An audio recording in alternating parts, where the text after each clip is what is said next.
अस्सलाम वालेकुम जी, सब ਦਾ ਵਾਮ ਵੈਲਕਮ ਮੇਰੇ ਚੈਨਲ ਤੇ ਇੱਕ ਨਵੀਂ ਵੀਡੀਓ ਦੇ ਨਾਲ। ਜਿਸ ਤਰ੍ਹਾਂ ਤੁਸੀਂ ਟੌਪਿਕ ਤੋਂ ਅੰਦਾਜ਼ਾ ਲਾ ਲਿਆ ਹੋਣਾ ਕਿ ਅੱਜ ਜਿਹੜਾ ਟੌਪਿਕ ਇਹ ਹੋਇਆ ਵੇ ਕਿ 2023 ਦੇ ਵਿੱਚ ਕੀ ਤਬਦੀਲੀਆਂ ਆਈਆਂ ਨੇ ਅਰਾਈਗੋ ਦੇ ਕਾਨੂੰਨ 'ਚ। ਅਰਾਈਗੋ ਬੇਸਿਕਲੀ ਜਿਹੜੇ ਬੰਦੇ ਸਪੇਨ ਦੇ ਵਿੱਚ 3 ਸਾਲਾ ਬੇਸ ਤੇ ਪੇਪਰ ਅਪਲਾਈ ਕਰਦੇ ਨੇ, ਇਸ ਕਾਨੂੰਨ ਦਾ ਨਾਂ ਅਰਾਈਗੋ ਵੇ। ਠੀਕ ਹੈ ਜੀ। ਹੈ और बड़े लोग जिहड़े ने वो कमेंट विच सवाल करते हैं कि बई क्या स्पेन च कानून तब्दील हो गया, क्या हुण 4 साल की बेस से पेपर मिलते हैं, क्या हुण 5 साल की बेस से पेपर मिलते हैं। उस मसला है ना कि जिहड़ा कोई बंदा पेपर लै लैंदा ना, वो समझदा है कि हुण बस मैं लै लैने, नवां कोई भी ना लवे है, तो उन्होंने ना डीमोरलाइज करने वास्ते, उन्होंने हिम्मत खत्म करने वास्ते ना तो इहो जिहियां हवावां लोग छड्डते रहंदे ने है।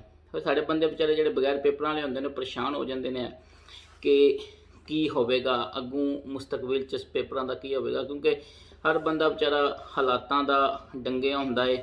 तो वह फिर आखिरी की मंजिल इटली स्पेन पुर्तगाल ही होंदी है, जिन्होंने सब तो स्पेन पॉपूलर जगह होंदी है कि उत्थे ज़्यादा चांसिस होंदे ने, तो वह फिर लोग परेशान हो जाते हैं। ठीक है जी। मैं कोशिश करना कि गाहे बगाहे जी भी न्यू अपडेट आए वो सब नाल शेयर करता रहा, ताकि ਜਿਹੜੇ ਬੰਦੇ ਮੇਰੀ ਵੀਡੀਓ ਵੇਖਦੇ ਨੇ ਉਹ ਵੈਲ ਇਨਫੋਰਮਡ ਰਹਿਣ ਹੈ, ਉਹਨਾਂ ਨੂੰ ਬਿਹਤਰ ਪਤਾ ਚੱਲੇ ਕਿ ਕੀ ਤਬਦੀਲੀਆਂ ਆ ਰਹੀਆਂ ਨੇ ਔਰ ਕੀ ਸਾਨੂੰ ਕਰਨਾ, ਸਾਡੀ ਐਕਚੁਅਲ ਪੋਜੀਸ਼ਨ ਕੀ ਹੈ। ਠੀਕ ਹੈ ਜੀ। ਹੁਣ ਅਸੀਂ ਗੱਲ ਕਰਾਂਗੇ 2023 ਦੇ ਵਿੱਚ ਰਾਈਗੋ ਦੇ ਪੇਪਰ 'ਚ ਕੀ ਤਬਦੀਲੀ ਆ ਰਹੀ ਹੈ। ਠੀਕ ਹੈ ਜੀ। ਦੋ ਮੇਨ ਤਬਦੀਲੀਆਂ ਆ ਰਹੀਆਂ ਨੇ, ਜਿਹੜੀਆਂ ਨੇ ਮੇਨ ਚੀਜ਼ਾਂ ਆ ਰਹੀਆਂ ਨੇ ਰਾਈਗੋ ਦੇ ਵਿੱਚ ਹੈ। ਠੀਕ ਹੈ ਜੀ। 2023 ਦੇ ਵਿੱਚ ਹੈ। ਪਹਿਲੀ ਚੀਜ਼ ਹੈ ਵੀ ਕਿ ਅੱਜ ਕੱਲ੍ਹ ਜਿਹੜੇ ਸਪੇਨ ਦੇ ਹਾਲਾਤ ਚੱਲ ਰਹੇ ਨੇ ਉਹਦੇ 'ਚ ਜਦੋਂ ਵੀ ਕੋਈ ਵੀ ਬੰਦਾ 3 ਸਾਲ ਬਾਅਦ ਅਰਾਈਗੋ ਦੇ ਪੇਪਰ ਜਮ੍ਹਾਂ ਕਰਾਉਂਦਾ, 3 ਸਾਲਾ ਬੇਸ 'ਤੇ ਪੇਪਰ ਜਮ੍ਹਾਂ ਕਰਾਉਂਦਾ, ਅਤੇ ਨਾਰਮਲੀ ਜਿਹੜੇ 5 6 7 ਮਹੀਨੇ ਲੱਗਦੇ ਨੇ, 8 ਮਹੀਨੇ ਲੋਕਾਂ ਦੇ 9 ਮਹੀਨੇ ਵੀ ਲੱਗਦੇ ਨੇ ਹੈ। ਡਿਪੈਂਡ ਕਰਦਾ ਕਿਹੜੀ ਜਗ੍ਹਾ 'ਤੇ ਤੁਸੀਂ ਪੇਪਰ ਜਮ੍ਹਾਂ ਕਰਾਏ ਨੇ। ਬਾਅਦ ਜਗ੍ਹਾ 'ਤੇ ਮਹੀਨੇ ਵਿੱਚ ਵੀ ਉਹਨੂੰ ਹੱਲ ਕਰ ਦਿੱਤਾ ਜਾਂਦਾ ਹੈ, तो ਯਾਨੀ ਕਿ ਤੁਹਾਡਾ ਹੱਲ ਦੇ ਦਿੱਤਾ ਜਾਂਦਾ ਕਿ ਪੇਪਰ ਦੇਣੇ ਨੇ ਜਾਂ ਰਿਜੈਕਟ ਕਰਨੇ ਨੇ ਹੈ। ਲੇਕਿਨ अगर तुसी बार्सिलोना माद्रिद देखोगे जिथे 5-6 महीने नार्मली लग रहे हैं जोड़े नवे बंदे पेपर अप्लाई करने होंगे ने। मैं इस तो पहले भी एक वीडियो बनाई सी, मैं दसिया सी है कि हुण कानून उन्होंने चेंज करके मैक्सीमम 6 महीने करता है। 6 महीने तो ज़्यादा तुसी इन्हों लेट नहीं करना है। ठीक है जी। हुण गौरमेंट ने क्या किया है कि अगस्त दे विच 295 नवे बंदे जोड़े ने उन्होंने दाखिल किया एक्सनहेरिया दे विच है, जिहड़ा एक स्पैशल डिपार्टमेंट बनाया अपोयो ऑफिसिना दी अपोयो। ठीक है जी। इन्हां ने जिहड़े अराइगो दे पेपर आमने करने ने है, उहदे विच जिहड़े भी मिनिस्ट्री दा जिहड़े भी दफ्तर नूं, जिहड़े शहर दे दफ्तर नूं भी हैल्प की जरूरत होनी करनी है, इन्होंने उन्होंने हैल्प करनी। मिसाल के तौर पर एक बार्सिलोना की मिनिस्ट्री में हद तो ज़्यादा अगर केसिस जमा हो गए हैं तो अपोयो के ऑफिस इन्होंने कहेंगे सानू जी तुसी असी है जी 100 केस 2 केस या 500 केस तुहाडे वाल ट्रांसफर कर रहे हैं। ठीक है जी। तुसी इन्हों हल करना है। ठीक है जी। तो वो फिर इन्हों की हैल्प कर सी, जिस की वजह तो पहले जो 8-9 महीने तो 5-6 महीने तक ग्राफ आ गया सी है। ठीक है जी। लेकिन वो मसला यह आ रहा सी है कि बहुत ज़्यादा बंदियां दे बगैर वजह तो ही रिजैक्ट हो रहे सी, बहुत ज़्यादा बंदियां दे बगैर वजह तो इनएडमिटी तो हो जाते सी, एक्सैप्ट नहीं सी फाइल होंदी है, यानी कि कोई सिलसिला सही नहीं सी है। वकील भी परेशान सी कि क्यों इस तरह हो रहा है, क्योंकि नवे बंदे सी, नवा तजर्बा सी और उस हिसाब का डॉक्यूमेंट्स लैन का इन्हां दा एक्सपीरियंस नहीं है। ठीक है जी। उसदे बाद फिर की होया है कि हुण 2023 दे विच की होवेगा। 2023 के उन्हें अगस्त बंदे शामिल होए ने, हूँ 2023 के शुरू तक ये बंदे एक्सपीरियंस हासिल करेंगे है। ठीक है जी। आस्ता आस्ता नई इनफॉर्मेशन डॉक्यूमेंट्स समझन का इन्हों का तजर्बा वधेगा है। ठीक है जी।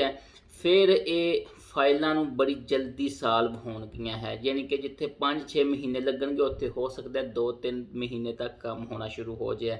और दूसरी वड्डी जिहड़ी तब्दीली इसे ये पहले पॉइंट की यह आवेगी कि जिहड़ियां गलतियां हो रही सी कि बगैर वजह तो मतलब रिजैक्ट कर देंदे सी पेपर है, जिन्हां दे कोई या कोई गलती ला के रिजैक्ट कर देंदे सी है, जिन्हां दा कोई मकसद नहीं सी हुंदा, वो भी घट जाएगा। फिर वो बंदे जिहड़े सी वकीलों वाल भजदे सी जो बगैर वजह तो खास तो रिजैक्ट हो जाते सी, फिर जाके अदालतां जाके अपीलां करनियां, वो काम जिहड़ा घट जाएगा। ठीक है जी। क्योंकि ये कितना टाइम ज़ाया होंदा सी, लेकिन जदों ये बंदे एक्सपीरियंस हासिल करनगे ਤੇ ਫਿਰ ਇਹਨਾਂ ਚੀਜ਼ਾਂ 'ਚ ਕਮੀ ਆਵੇਗੀ। ਯਾਨੀ ਕਿ ਜਿਹੜੀ ਐਕਸਪੀਰੀਅੰਸ ਤੇ ਜਿਹੜਾ ਫਾਈਲ ਨੇ ਫੇਵਰੇਬਲ ਹੋਣਾ, ਯਾਨੀ ਕਿ ਜਿੰਨੇ ਜਿਹਦੇ ਪੇਪਰ ਨਿਕਲੇ ਉਹਦੇ ਪੇਪਰ ਨਿਕਲਣਗੇ, ਜਿਹਦੇ ਨਹੀਂ ਨਿਕਲਣੇ ਉਹਦੇ ਨਹੀਂ ਨਿਕਲਣਗੇ। ਕਮ ਅਜ਼ ਕਮ ਇਸ ਤਰ੍ਹਾਂ ਹੋਣਾ ਸ਼ੁਰੂ ਹੋ ਜਾਏਗਾ, ਕਿਉਂਕਿ ਜਦੋਂ ਇਹਨਾਂ ਲੋਕ ਤਜਰਬਾ ਹਾਸਲ ਕਰਨਗੇ ਤੇ ਉਸ ਤੋਂ ਬਾਅਦ ਫਿਰ ਜਿਹੜੀ ਐਕਸਪੀਰੀਅੰਸ ਨੇ ਉਹ ਯਾਨੀ ਕਿ ਮਨੇਰਾ ਕੋਰੈਕਟ ਸਲੀਰ ਹੋਣਗੀਆਂ। ਇਹ ਤੇ ਹੋ ਗਈ ਪਹਿਲੀ ਚੀਜ਼ ਹੈ।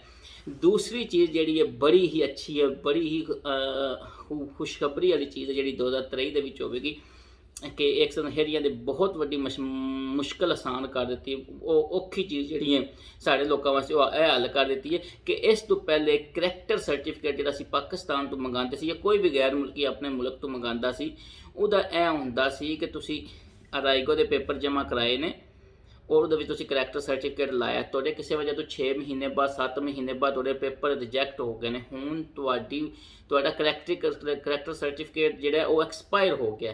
ਫਿਰ ਤੁਹਾਨੂੰ ਕੀ ਕਰਨਾ ਪੈਂਦਾ ਸੀ, ਦੁਬਾਰਾ ਅਰਾਈਗੋ ਦੇ ਪੇਪਰ ਜਦੋਂ ਜਮ੍ਹਾਂ ਕਰਾਉਣੇ ਪੈਂਦੇ ਸੀ ਤੇ ਕਰੈਕਟਰ ਸਰਟੀਫਿਕੇਟ ਨਵਾਂ ਪਾਕਿਸਤਾਨ ਨੂੰ ਮੰਗਾ ਕੇ ਫਿਰ ਅਟੈਚ ਕਰਨਾ ਪੈਂਦਾ ਸੀ। ਲੇਕਿਨ ਹੁਣ 2023 ਦੇ ਵਿੱਚ ਕੀ ਹੋਵੇਗਾ ਕਿ ਅਗਰ ਤੁਸੀਂ ਪਹਿਲਾ ਜਿਹੜਾ ਕਰੈਕਟਰ ਸਰਟੀਫਿਕੇਟ ਹੈ ਅਰਾਈਗੋ ਦੇ ਨਾਲ ਤੁਸੀਂ ਲਾਇਆ, ਠੀਕ ਹੈ, ਔਰ ਕਿਸੇ ਵਜ੍ਹਾ ਤੋਂ ਤੁਹਾਡੇ ਪੇਪਰ ਰਿਜੈਕਟ ਹੋ ਗਏ ਨੇ ਹੈ ਤੇ ਦੂਜੀ ਵਾਰ ਤੁਸੀਂ ਅਰਾਈਗੋ ਜਮ੍ਹਾਂ ਕਰਾਉਣ ਵਾਸਤੇ ਤੁਹਾਨੂੰ ਕਰੈਕਟਰ ਸਰਟੀਫਿਕੇਟ ਨਹੀਂ ਲਾਣਾ ਪਵੇਗਾ, ਕਿਉਂਕਿ ਤੁਸੀਂ ਮੁਲਕ ਚੋਂ ਆਊਟ ਨਹੀਂ ਹੋਏ ਹੈ, ਤੁਸੀਂ ਸੇਮ ਰਹੇ ਹੋ, ਉਹ ਸੇਮ ਹੀ ਕਰੈਕਟਰ ਸਰਟੀਫਿਕੇਟ ਤੁਹਾਡਾ ਚੱਲੇਗਾ। ਯਾਨੀ ਕਿ ਤੁਹਾਨੂੰ ਲਾਣਾ ਹੀ ਨਹੀਂ ਪਵੇਗਾ, ਗੌਰਮੈਂਟ ਦੇ ਰਿਕਾਰਡ 'ਚ ਹੋਵੇਗਾ। ਠੀਕ ਹੈ, ਵੈਲ ਐਂਡ ਗੁੱਡ ਹੈ। ਇਹ ਬਹੁਤ ਅੱਛੀ ਚੀਜ਼ ਹੈ ਕਿ ਜਿਹਦੇ ਵਜ੍ਹਾ ਤੋਂ ਬੰਦਿਆਂ ਦਾ ਟਾਈਮ ਬਚੇਗਾ।